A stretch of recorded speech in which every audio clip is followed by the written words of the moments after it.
I slouch. I'm trying really hard. You slouch too much. I've I always do had too. bad I'm like, posture. Always. I've never been one of those girls who sits like perfectly straight. Like I'm always I admire all those people. Like their backs are so straight. they have those things on Always Amazon that you slouched. can get that are like, I should get that. and you And wear them when you're like under tall, your you sweatshirt. kind of always slouch a little Yeah, bit me more, I too. think. Yeah. So Yeah. I'm a sloucher. Feels like a giant. Mhm.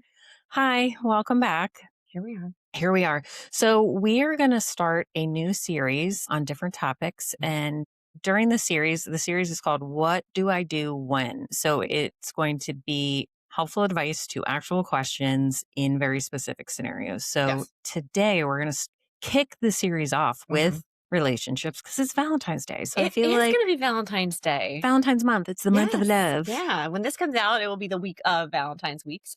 I know. God help us all. So we're going to go over really, it's for moments where you feel stuck and you kind of have that question. I have clients that will say like, so what do I do when? And it's a very specific thing that you're like, what do I do in this scenario? Yeah.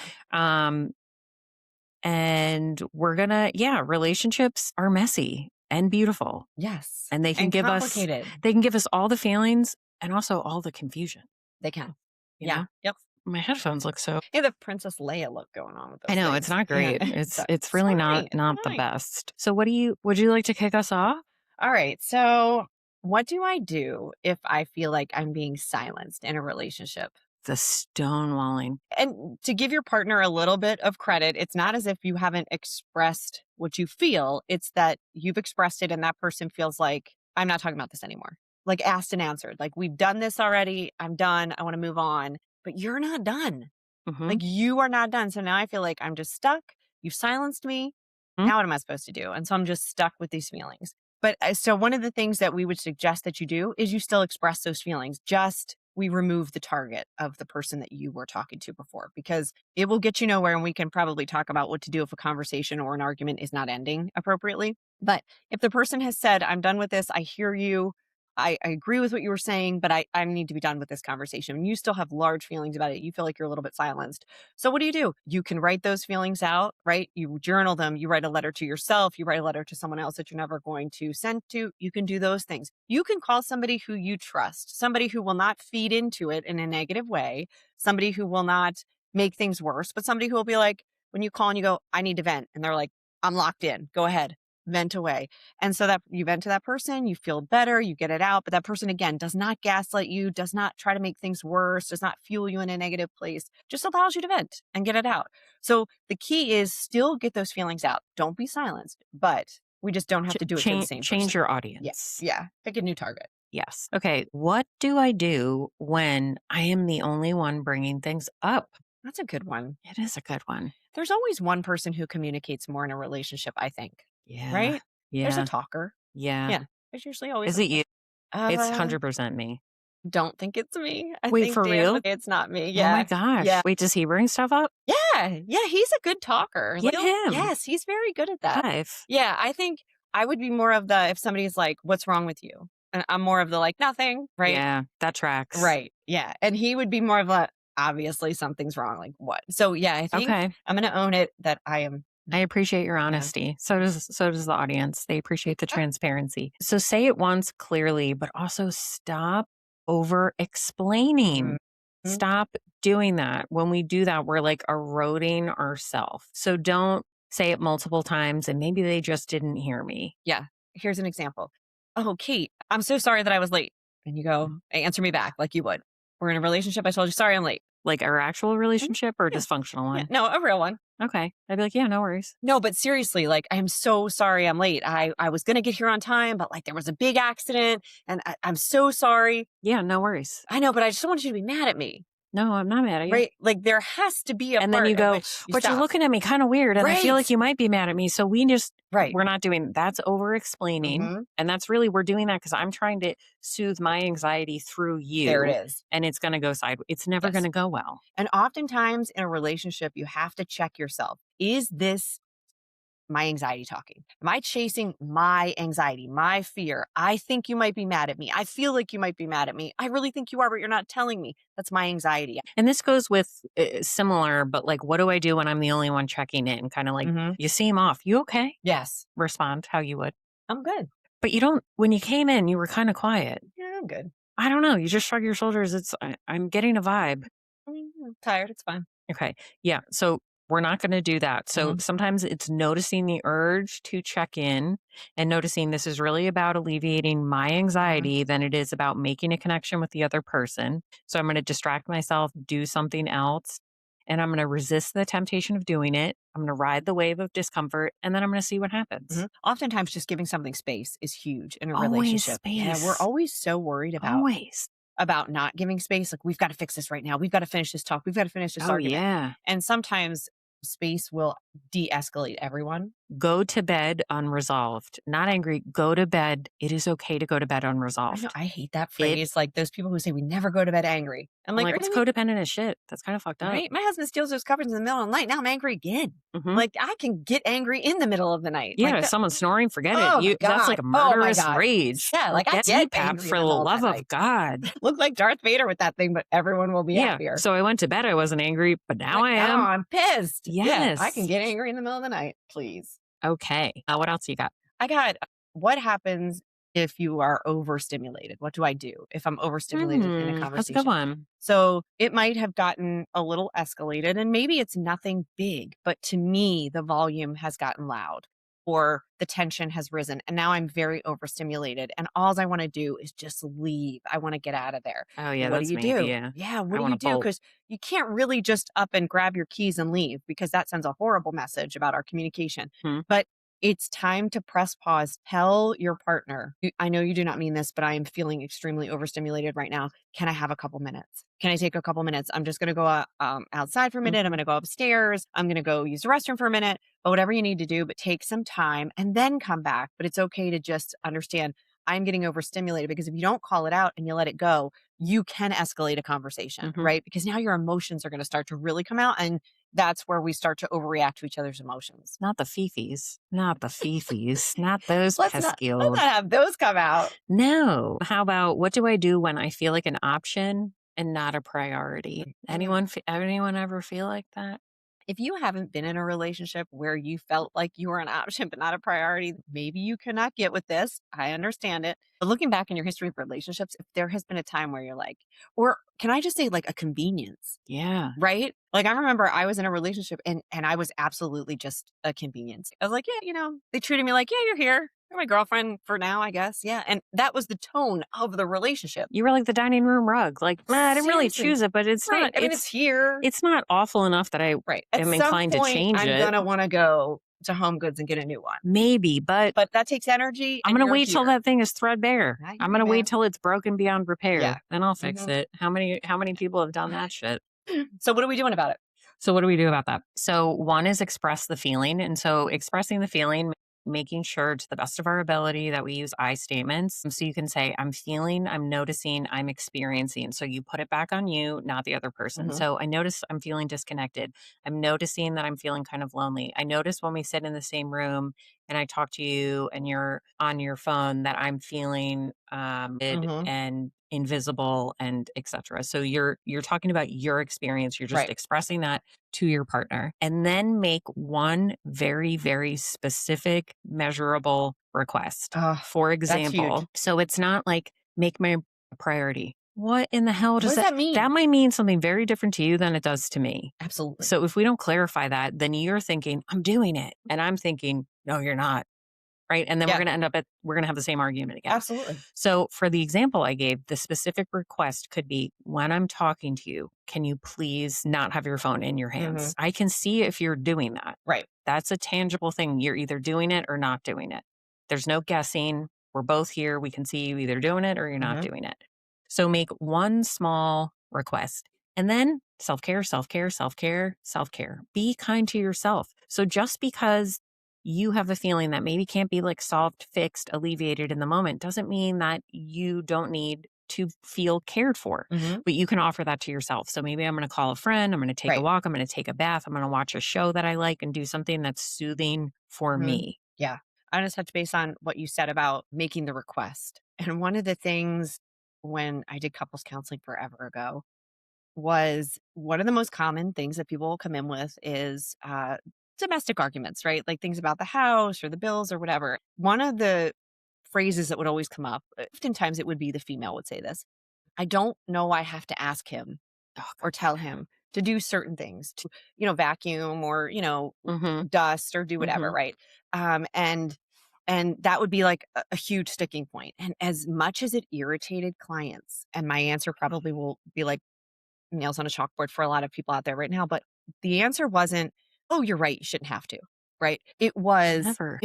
It was, Did you "Did you ask ask?" him? But I shouldn't have to ask. Says who? Right. That's the thing. Because here is the thing. So here's how it would go. The couple would come in, the husband and the wife oftentimes would sit and she would mention that. And I would say, "Oh," and then I would turn to the husband and say, "Husband, would you dust if she asks you to dust?" And he says, "Yes." And I say, "Husband, why don't you dust?" And he says, "I literally never look at that table and notice or say that table is dusty." He's like, "I'll look at the lawn and say the lawn's too long and that it needs to be Mhm. mowed, but I Mhm. never look at the rug and say the rug needs to be vacuumed."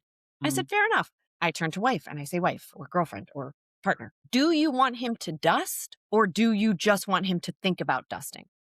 "I want him to dust because it's one less thing I have to do." "Okay, then that's what we're going to do. We're going to get a little whiteboard and he's going to walk in and you're going to say, 'Thursday, if you could dust and vacuum for me, that would be great. And I'm going to do the laundry and the dishwasher. And then we'll meet for TV at 8 o'clock and we'll watch our show.'" Done. We'll circle back. We're going to put a pin on this for now. Yes, we are, and then we're gonna get boots on the ground. You should listen to that episode. But that's what we are going to abandon the idea that I shouldn't have to ask. That phrase, absolutely no. Like, in what scenario do you not have to ask for Right? shit Right. If you go and to your needs just if get I need met? something from you, am I just gonna be like, "Well, Kate should have known that I wanted Wawa today." Couldn't you tell by my No. I face? would have No, texted her or voice noted her and been like, "Kate, grab me some Wawa on your way in."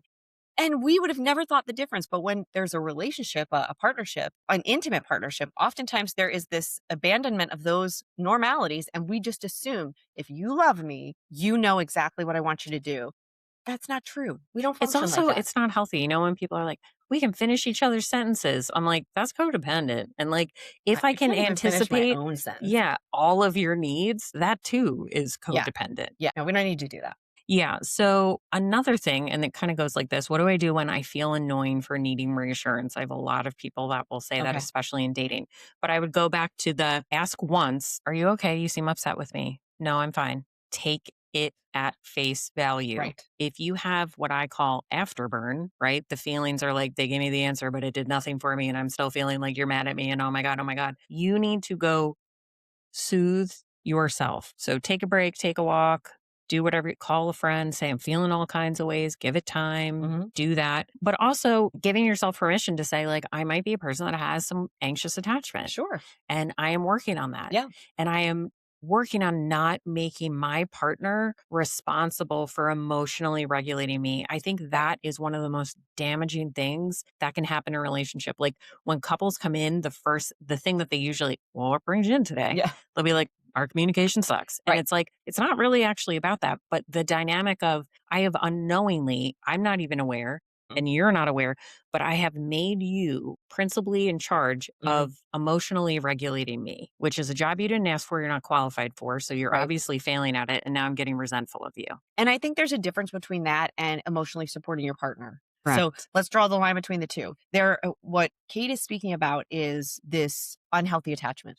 Hmm. So I need you to Make make me, me feel fine in my own body. That hmm is different than having a partnership where you feel like I'm really upset and I'm going to call my partner and I'm going hmm to talk it through with them and they're going to support me. They're going to be like, "You're doing a great job. Take a breath. Everything's going to be okay." yeah. And they make you feel better. So there's a difference between having that relationship where somebody helps you settle hmm versus somebody being responsible hmm for settling you. So hmm that's the difference. Yeah, I think an easy way maybe to think about it, I think it's great that you're making this distinction is, are they helping me stay with it or am I asking them to help me get rid of it? Mhm.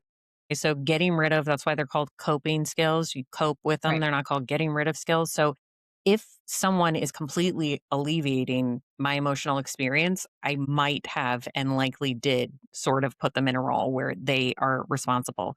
Emotional support is I am with you in it. Mhm. I haven't gotten rid of it for you, but you're not alone in this. That Yep. I think is one of the Yeah. differences. Yeah. Okay, you got another one? Oh, okay. So what do I do if I cannot get over something in my relationship? Oftentimes, the easier Ooh, one that's to a think good about one. is any lie or something that was told to you, you felt kept from you or incorrect. To Yeah. And it betrayal. might not have been something that would break the relationship. So it's not something Mhm, as huge that obviously it would end the relationship, but you're having trouble getting over it. Oftentimes in couples counseling, we would find that would come from like finances. Somebody spent a lot of money on something and didn't share it. And then mhm, you found out about it. And like, mhm, I can't believe you spent that much money and you didn't tell me. So that often comes in finances is an easy way to kind of talk about it in terms of mhm. relationships. So what do you do if your partner did something and you're having a hard time getting over it? And that's unfortunately something that is 100% you. It's 100% you. Sorry. If you've talked about something, the person has apologized, they have stated that they understand what they did was not great for the relationship. I wouldn't do it again. It was poor judgment. I understand your feelings about it. So it's kind of been discussed and you're just rehashing it. You just can't seem to let it go. That Mhm, is not a couple's problem. That's not a relationship problem. That is a you problem. So what we have to work on then is why can't I let something go, right? I'm clearly attached to the idea that, you kept something from me. And so that is really kind of bombarding my thoughts is you would keep something from me. I didn't think you would keep something from me. And so that's recycling over and over in my mind. Typically that is hitting some sort of button that was already pushed mhm, before. So it could have been something from childhood or other relationships, mhm, but you can't seem to move past it. And so that's something that you really have to address on your own. So I would say like that's almost like a therapy worthy mhm, conversation to have, but you've mhm, got to call it out. So what to do about it is I have to recognize that's a me thing. This mhm, isn't there's not a problem in my relationship, so to speak, because it's been discussed and we've agreed upon the fact that it shouldn't happen again. mhm. I'm just not getting over it. So I would say the only like caveat in there is like you can discuss it. And I would say if you're still angry after it's been discussed and there has been behavior change, it Hmm. is 100% Yeah. an issue. Because sometimes it's fair that people are like, I haven't gotten over it. Yeah, we talked about it, but I haven't I seen haven't any seen anything change. change. That's Hmm. fair. That's fair. Yeah. Then what you do with that is one, normalize that, of course, I would feel anxious. Hmm. And two, I'm in observation mode. Okay. So I'm going to sit and observe and I have to give it time. That is the only thing that's Yes. going to give me the data I need to decide is this really, was I heard? Is Hmm. there change being made? But if you've talked about it and there has been behavior change and you're still holding on Hmm. to it, that does become your Yeah. responsibility for sure. The thing about trust too, and you talked about, the time for the data, that part is so important. So if there has been a breach of trust or what you feel has been a lie, it's not earth shattering, but it's still something you don't like and you don't want to repeat. If you've talked about it, the person has agreed that it was an issue and they won't repeat it, you have to allow that time. And during that time, you have to tell yourself, I'm just going to allow myself to see what happens. Hmm. You don't have to be on guard. You don't have to be searching for it. You don't have to be looking for it. You don't have to check every single place to see if it's still going to happen again because you don't even want the relationship to have to function that way. Well, here's we'll leave you with this. What do I do when I'm reading between lines that might not exist? Okay. I think that happens a lot in early dating. And I think that Mhm. happens a lot, especially when the majority of communication is through texting. Yeah. Like they didn't respond. They don't like me. Mhm. It's like, yo, they were at work. What are you doing? They're busy. Yeah. So that's a good opportunity again. And I think it goes along with what we said in collecting data is I like facts on paper versus the story I'm telling Mhm. myself. The story I'm telling myself is they don't like me. I suck. I'm terrible. I'm never going to find someone. I'm going to be alone forever. Facts on paper. It has been an hour and a half since they responded, and it is a Thursday at noon, Right. and they perhaps maybe at work. So I'm going to reserve judgment and I'm going to anchor to the facts on paper Mhm. and try to release the story I've told myself Yourself. and created that is Mhm. doing nothing for me. No. No. Nothing for me. If it doesn't help, let's get rid of it. If it's not Yes. helping, let's discard it. Yes. Yeah. Okay, we hope you enjoyed our premiere episode on what do I do when? And if you have any other topics you would like Oh, please send it to us. specific answers, what do I do when in this specific situation? I think we should turn it into like Dear Abby, where like people Kind of just like send in their yes. stuff and then we get Yes, letters please with you. do. But yeah, we are gonna we'll continue doing this. But if there's any hot topics, please let us know. And until next time, stay nearly normal.